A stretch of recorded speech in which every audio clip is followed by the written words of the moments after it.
How's it going, YouTube? This is Wake Run Collapse, and today I'm going to be reviewing the similarities and differences between English and Japanese Pokemon cards. Now, for the purposes of this video, I'm going to be reviewing the most newly released expansions in both English and Japanese. So on the right-hand side, you're going to see a booster box of Japanese X and Y10, which is called Awakening of the Psychic King.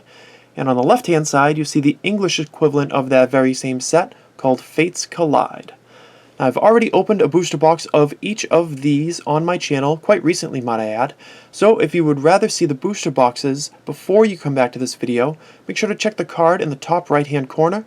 That will link you to both videos. Now, the first thing to get out of the way as far as differences is the difference in price. A Japanese booster box is a lot cheaper than an English booster box, for reasons that we will get into in a moment. Japanese booster boxes, they're about $25 to $30 shipped. It's closer to $30 if you're buying a single box or maybe two boxes, and as you buy more boxes, they combine the shipping together, which saves a lot of money when you're actually making that purchase in the first place. Especially if you buy from AmiAmi.com, which is where I get all of my new releases for Japanese booster boxes. It's the cheapest price around. They do pre-orders, they have great service. I just love them. Now, for Fates Collide booster boxes, in comparison, I paid $93 shipped for my Fates Collide booster box, which I still think is a good price because it was the best price that was available at the time, but it's about 3 to 3.5 times more expensive than a Japanese booster box. Now, another thing that you probably noticed even before I started talking about price is the difference in size between these booster boxes. The English booster box is a lot bigger. A lot bigger. English booster boxes have 36 packs with 10 cards per pack. That's a total of 360 cards. And Japanese booster boxes, they only have 20 packs inside. And the packs have 5 cards per pack, making a total of 100 cards per booster box. So if you think about it, you're actually getting approximately the same number of cards based on the purchase that you're making and the amount of money that you're spending on the booster box. Now, there's also few differences in the booster boxes before we get to the pull rates in the cards. English booster boxes, they have reverse holographic cards in every pack and TCGO codes in every pack. Japanese cards, they don't really do that so much, so you won't find any of those in their booster boxes. So if you like your reverse holos and you like your online codes, which of course have value because they let you play online, they let you fine-tune your deck, they give you the opportunity to play with cards that you might not ordinarily have in your own collection, then there's a lot of value there. You also get a lot more cards, and there's really no great way to put that aside from saying you get a lot more bulk. English booster boxes tend to jam in a lot of common and uncommon cards that you'll never use or you get far too many of, and if you like just collecting sheer quantity of cards, then that's a bonus. But if you don't like the clutter and you don't like having massive amounts of duplicates of cards that you'll never use, then that's actually a point in the favor of the Japanese booster boxes, which is something that's important to note. Now, as far as pull rates are concerned, you can see these for yourself if you'd rather watch the videos of me actually unboxing these, but if not, I'm just going to show you a recap of my Fates Collide booster box opening, followed by a recap of my Awakening of the Psychic King booster box opening. So for my English booster box, we had 5 holographic cards in Lucario, Whitecurum, Delphox, Mew, and Tyranitar. We got 2 break cards in Omastar and Carbink. EX pulls were Diancie, Altaria, Umbreon, and Full Art. Oh, and I swore I had a Kingdra in here too. He must have just gotten stuck somewhere. I got a Kingdra as well. Oh yeah, he's in the back. Here's your Kingdra EX. I'm not shooting this video over.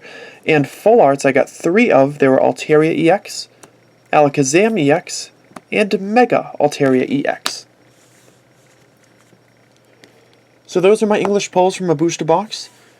From my Japanese booster box, which I opened just yesterday, I got 6 holographic cards in Tyranitar, Whitecurum, Delphox, Zygarde, Lugia, and Mew.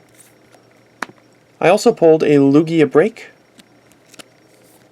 Altaria EX, Umbreon EX, and an Alakazam EX Full Art. So one of the things that's going to pop out right away to people is the fact that I actually pulled more holographic cards in my Japanese booster box.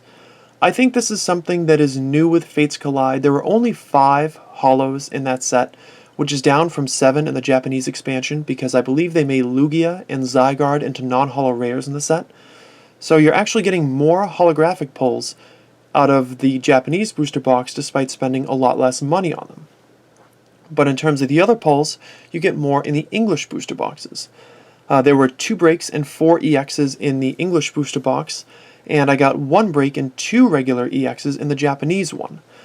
I also, noteworthy, pulled 3 full arts in the English one, and getting the Altaria, the Alakazam, and the Mega Altaria, versus just 1 for the Japanese one, which was just the Alakazam.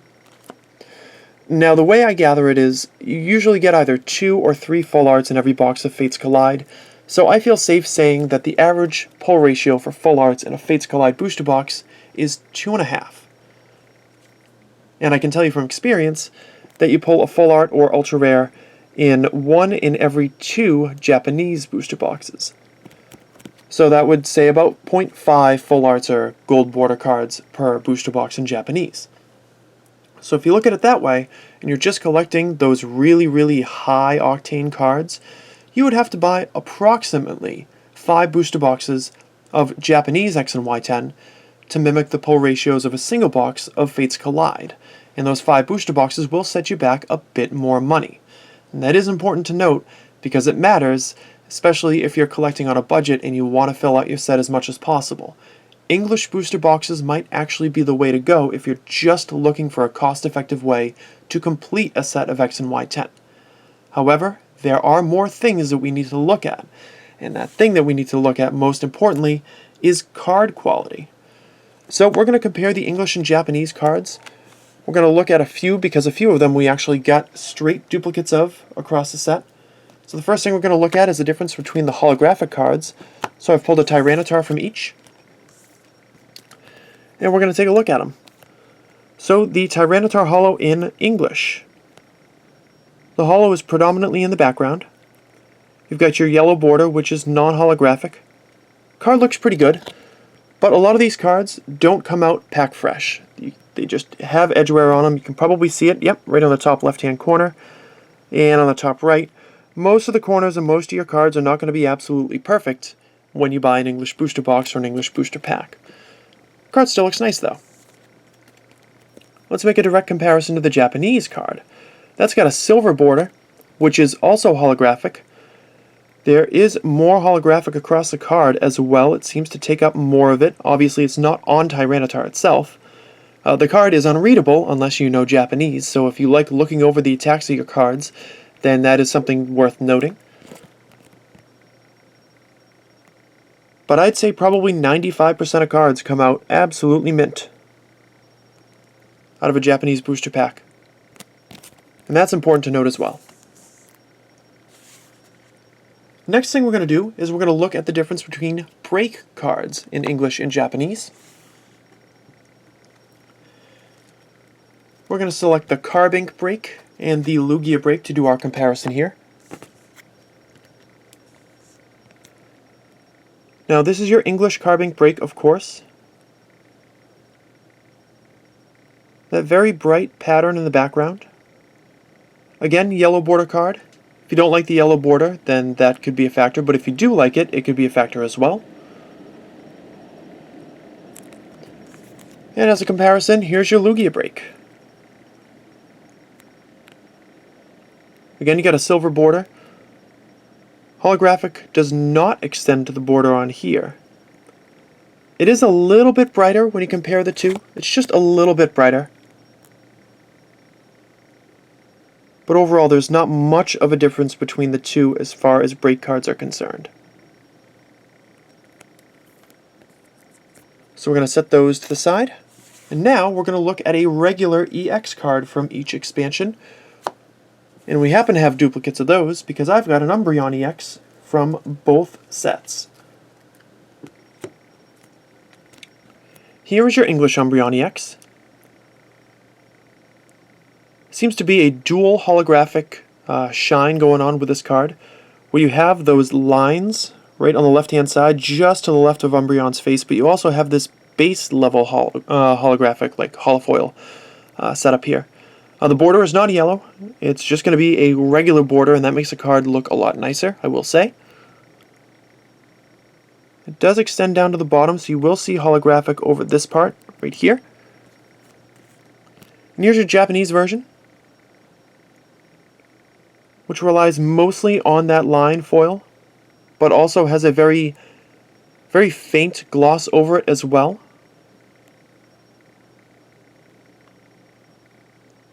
You can see this holographic effect going all through the card, through the entirety of it. And of course has the same border as well. We're actually going to show these cards side by side so that you can see them.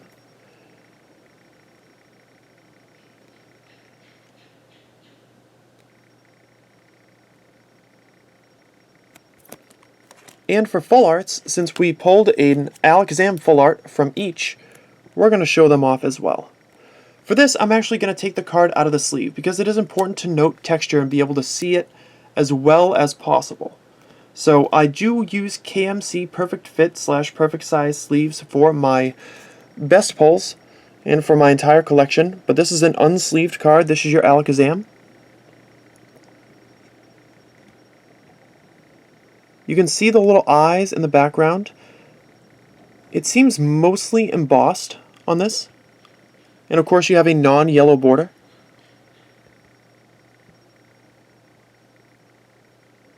It's like a sheen over the entire card.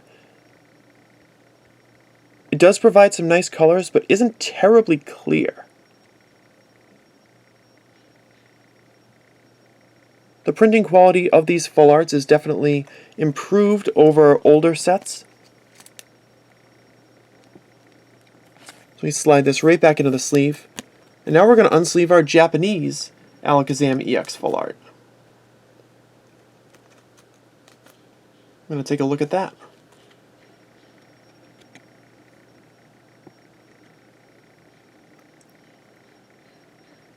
Much finer detail here. Instead of having those almost stripe-like effects on there, Alakazam almost looks like a very, very fine glitter all over it, but when you look at it head on, it just looks like a normal card. It doesn't have this crazy holographic effect. In the background, you can actually see, right above Alakazam's head, the visual effect of the eyes moving in the background, which I think is really neat.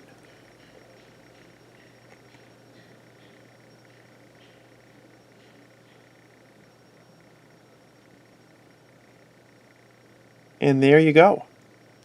You can see the entirety of Alakazam just like that. Now let's compare that to the English version of the card, which I actually have sleeved back up, so I guess we will unsleeve it again, so you can get that same shot.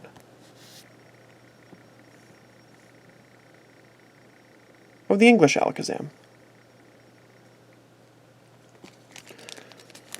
The point of this video is to be able to supply you guys with the differences in card quality and booster boxes, and just basically provide you with as much information as possible so you can make the best possible informed decision for yourself. I'm a Japanese collector.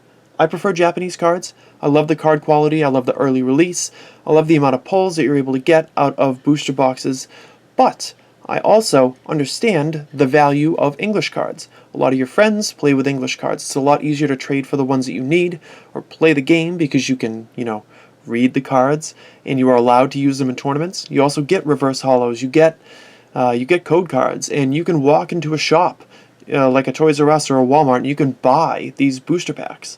So I absolutely see the value in collecting English, and I'm not trying to tell anybody that they're wrong for collecting English cards. I just wanted to have the opportunity to make a video like this so that I can make direct comparisons between the two so that you can make the decision that works best for you. There is no wrong choice if you want to collect English or Japanese. It's just a choice that works for you. So I hope this video was helpful to you. If it was, make sure to hit the like button down below, drop a comment if there's something you want to say. Hope you'll consider subscribing if you want to see more Japanese Pokemon content, and I will see you guys in the next video.